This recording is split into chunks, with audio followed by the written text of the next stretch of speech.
میں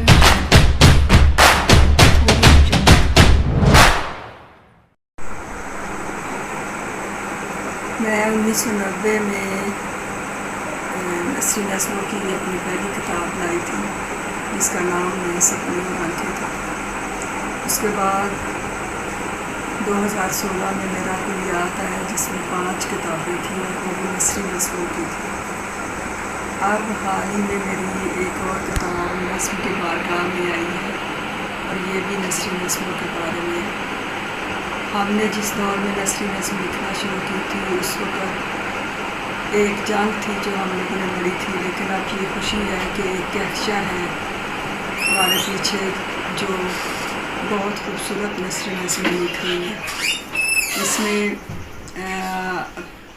کل ہی مجھ سے علی اسد نے رابطہ کیا اور اس نے کہا کہ میں نثری نظم کے حوالے سے ایک آن لائن مشاعرہ کر رہا ہوں، تو میں اس کو انکار نہیں کر سکی، حالانکہ میں مشاعرے نہیں پڑھتی ہوں، لیکن کیونکہ بات نثری نظم کی تھی اس لیے میں اس میں شامل ہوئی ہوں۔ اور میں اپنی نظم جس کا عنوان ہے سنڈریلا کی کہانی میں،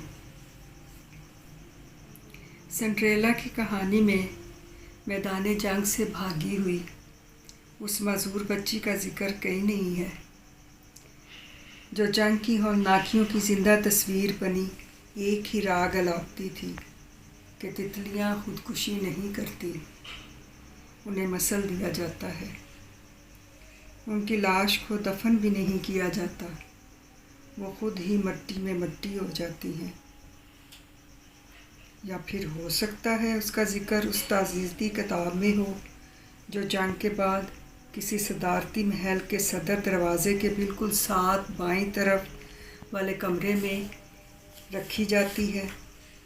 یا پھر ہو سکتا ہے اس کا ذکر اس تعزیتی کتاب میں ہو جو جنگ کے بعد کسی صدارتی محل کے صدر دروازے کے بالکل ساتھ بائیں طرف والے کمرے میں رکھی جاتی ہے۔ سنڈریلا کی کہانی میں اس معصوم بچی کا ذکر بھی نہیں ہے جس کا باپ جنگ کے دوران مارا گیا۔ اس کی فالج زدہ ماں اسی صدمے سے مر گئی اور اس کا بھائی روزی روٹی کی تلاش میں ایسا گیا کہ پھر پلٹ کر نہ آیا، اور وہ ڈری سہمی تنہا لڑکی اپنے ہی ہمسائے کی ہوس کی بھینٹ چڑھ گئی۔ سنڈریلا کو کیا معلوم کہ جنگ کے مارے ہوئے لوگ اور فالج زدہ مائیں مرنے سے پہلے کتنی بار مرتے ہیں۔ بہت شکریہ۔